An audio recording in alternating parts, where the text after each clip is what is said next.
Hey everyone, Tim here. Time for another update, a long overdue update. Unfortunately, life kind of got in the way, but I wanted to give an end of the year update because I have been able to get some stuff done recently. I've had more layout to play with. As you can see, I'm getting trains running, tinkering with operations. And to kind of set up today's video, I want to talk about how I've really been taking a lot of inspiration from British style model railroads recently, actually, where they have, that again, that main scene, and really there's almost more of a focus on rail fanning than there is operations. That appeals to me a whole lot more. And whether it's channels like this is Everard Junction, which is it's an HO layout, but his detail's so good that um, I still follow it anyway because it gives me a lot of inspiration for things that I could be doing on my layout. But in addition to that one, there's a few others as well. But bottom line, I really like this idea of just seeing trains run through a particular scene that you develop really well. And so, there's other N scale ones, and I'll put links into these channels that I'm showing you clips from here. Um, but that being said, I almost feel like they take that idea a little bit too far, and they really have no operations. It's pretty exclusively trains running through the scenes, and I don't want that necessarily. I do want to have some action going on. That's why I picked Harvard, because it's a end of line for Metra, because there's an interchange in my fictional world. There'd be some operations there, and so I'm trying to find that happy medium. But at least for now, in this version of the Wisconsin subdivision, it really is going to be that one major scene with Harvard, and that's really going to be about it. So I was able to pretty recently hit another important milestone in that I was able to get multiple sections wired up and operating at the same time. So if back in my last update, I was, I would test. I had two sections done, and I tested the wiring on each section, but I had not yet attempted to run with both sections being wired at the same time. And now I was able to get a third section up and ready that you can see on the track plan here. Now all three of these sections that you can see are good to go. The most recent section I was one that I repurposed from my original attempt at a layout using Kato Unitrack. So the roadbed wasn't quite right, so I had to do some re-sculpting. It was a little crude at first, but then I shaped it better to help deal with those curves, because this will be where the layout curves back in. Eventually I'll build units that will serve as kind of, again, a British style fiddle yard behind the scenic portion. But then I was able to get it down all right. And the microengineering track has a lot different feel on forming it for curves than the Atlas track. I also did the painter's tape trick to help give it some super elevation.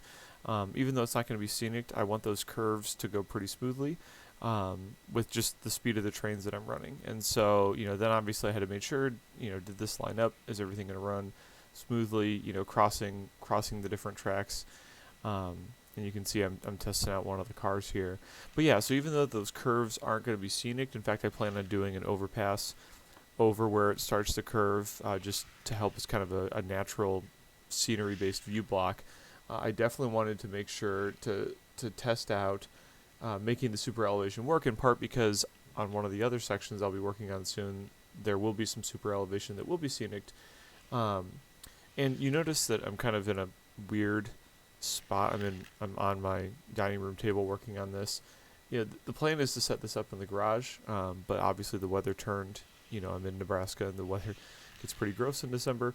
And also, just I haven't had a chance to build the legs yet up to where I want them to be. I need to make sure I've got the bracing and everything ready, so that way this can stay up for a while and handle getting wired up and everything. So I didn't want to risk any of that, again, especially because I'm just trying to test to make sure that everything's aligned and that everything will run smoothly once I get to that point. And so I just decided to bring these sections into the house and just kind of use some space I had, dining room table, floor, the living room, just to make sure. So I was pretty happy with how it looked. Everything was crossing over smoothly, and so it was time to put these pieces together and figure out, can I actually operate without me having to push with my fingers? Can I actually just do some operation with everything wired? So you can see with all three, and again I had to toss these on the floor, but with all three lashed up, doesn't look great yet, just because one has some scenery in progress. The other two are pretty rough, especially because they were repurposed again from my earlier attempt at a layout, but you can see um, that it's coming along pretty well, and I think when I cut back over to the original plan, it matches up pretty darn well, and also more importantly matches up. It obviously it is not an exact replica of current Harvard because I'm doing an alternate timeline, but it resembles it closely enough that I think it'll certainly get the job done. And so I wanted to test the wiring, but again, I didn't want to do. My plan is to install, terminals to link up at the end of each section. We're not there yet, and so I had to get a little bit more simplistic. So I just used, just those quick kind of wing connectors. Just tied everything up to another wire that I ran into the DCC unit, and then the moment of truth. I tossed the -9 down. And I ran it across all 3 sections, and it ran under its own power. Now, not without hiccups. There's definitely some cleaning issues because these have been not stored very well, candidly, in my garage for a couple months, and also just I think I need to go back and reassess where I'm at in terms of the wiring job I did on the switches. So I've been trying to put together a schedule for op sessions, because my plan is to only do kind of a solo op session, but I really wanted to see what it would look like. So I put together a plan that would basically be in real life. It would be about 6 hours basically from noon to 6, but then I would fast clock it so that way it's about 90 minutes of actual operation. And I wanted to tinker a little bit with what looked good on a spreadsheet, would it actually feel good, actually trying to use the space the way that I wanted to. And so you can see here, this is part of my test. The closest track in the foreground, that was planned to always be a Metro holdover track, which is again true in real life Harvard, where trains that finish their run, they'll cross over to the yard and park on that siding for a while until they're needed for a return trip. The next closest track where you can see the SD70 and the -9s, that's an engine holding and a repair in place track. So I was just testing that out, and I really just wanted to get a sense, again, of what that would look like, and what would it be like to, again, how smooth was it going from section to section as I crossed over on those yard tracks, especially with the longer trains, coming up off of the Milwaukee, Racine, and Troy in some cases. And of course, I definitely had to test and see what would it be like to, have the 400 zip through. Now that I had enough track to actually let it come through at high speed, and it looked really cool. I can't wait until there's actual, enough track for it to run without me having to smash the button so it doesn't just fall off the tracks. And you can see in this one specific action I wanted to test out was the manifest coming down from Janesville to Proviso. In my world, it would take a stop at Harvard to drop off cars for the MR&T and pick up any cars that the MR&T train had left behind. And so, it would cut the cars from the front, and then it would push those back in to track 1, and it would back up and park them there. And then after that, it would obviously then drop those off, and then either later that day or the next day, I'm not sure which, I'm still thinking about the schedule, the MR&T would show up to pick those up. But in the meantime, he's obviously got to back up. My clips came out weird on here, sorry.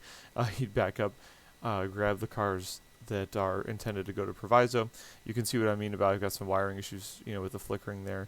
But anyway, he'd pull them off of siding number 2.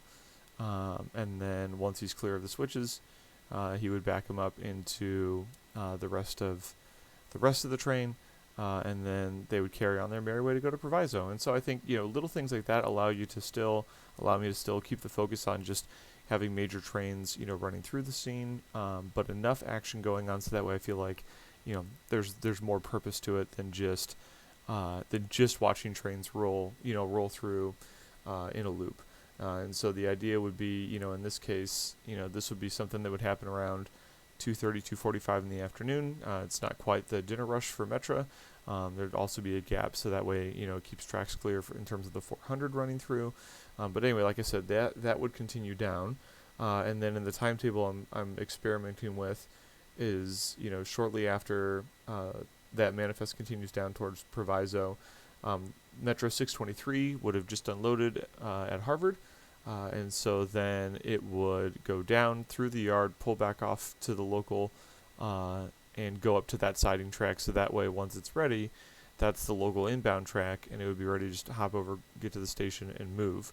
And then shortly after that, about 30 minutes later, a little after 4 o'clock, the CNW would send up its grain unit up to Evansville, where there is, in real life, there's a massive grain complex there that currently, obviously, the UP sends a massive grain train up to go, load and do all that. And so, again, just trying to tinker around with what that would look like. And as far as next steps go, I obviously want to get the last of the scenic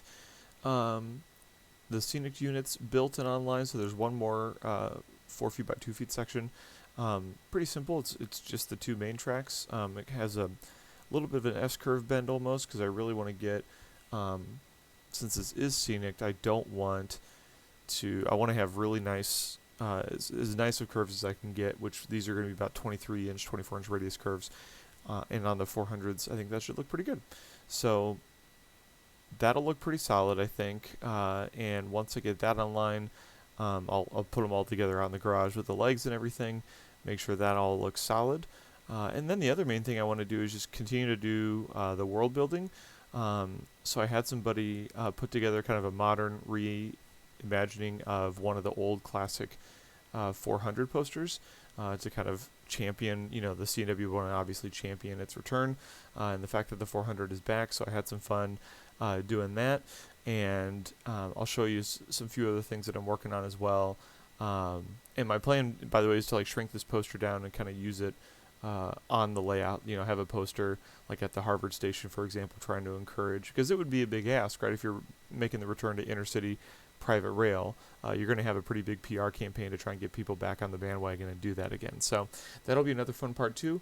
But again, that's my plan. And again, if everything goes to plan, you should see some clips out in the garage with all 4 of the scenic sections up. And if things go really well, I'll start working on the non-scenic back staging areas as well, because the big goal is to be able to have continuous running going, so that way we can really test the length of trains. The other thing I'm going to do that's not on the IndyRail plan is build a narrow fiddle extension for the MRT and for the tail track, so that way that'll work too. But that's my update. I didn't want to close out 2022 without a little more info for you, and I'm sure the next update will come much sooner than this one did. So thanks very much. Tune in next time. Thanks.